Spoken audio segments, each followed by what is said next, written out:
ఇగురని చెప్పు ఈ రక్క అంటే ఈయన నిడిచి ఆయనను పట్టు అని చెప్పిందట. అగో కాంగ్రెస్ సర్కారులో ముచ్చట గట్లనే ఉన్నదంటుర్రు రాజకీయాలు మాట్లాడేటోళ్ళు. కాళేశ్వరం ప్రాజెక్టుకు ఏదో అయిందని కేసీఆర్ సార్కు హరీష్ సార్కే కాకుండా అప్పుడు పైసల మంత్రిగా పనిచేసిన ఈటల సార్ కూడా నోటీసులు ఇచ్చిండ్రు. రేవంత్ సార్ను తోకల ఈక లెక్క తీసి పడేస్తున్నందుకే ఈటల సార్కు నోటీసులు ఇచ్చిండ్రని బయట టాకిన పడుతుంది.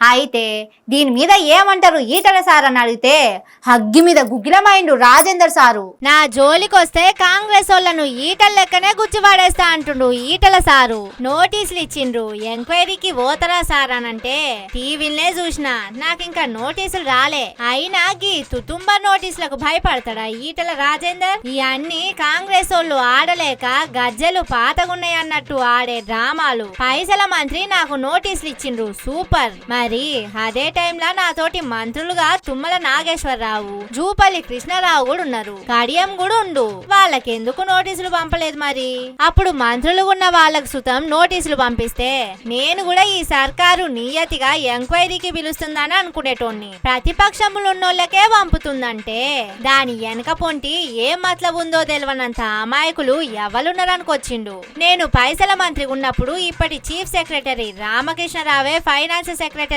ఉండే. ఆయనకు తెలియదా ప్రభుత్వం ఏం ఆలోచన చేస్తే పైసల మంత్రిగా నేను నా పని చేసిన, ఫైనాన్స్ కార్యదర్శిగా ఆయన డ్యూటీ ఆయన చేసిండు. ఇప్పుడు వచ్చి ఇచ్చులు కచ్చకాయలు ఎంచుకుంటా కొండను దవ్వి ఎలకను పట్టినట్టు కాంగ్రెస్ వాళ్ళు ఏందో చేద్దామని చూస్తుండ్రు గాని అది అయ్యే పని కాదని కౌంటర్ ఇస్తుండ్రు సారు. మరి చూడాలే ఎల్లుండి విచారణకు పోతాడా లేదా అన్నది.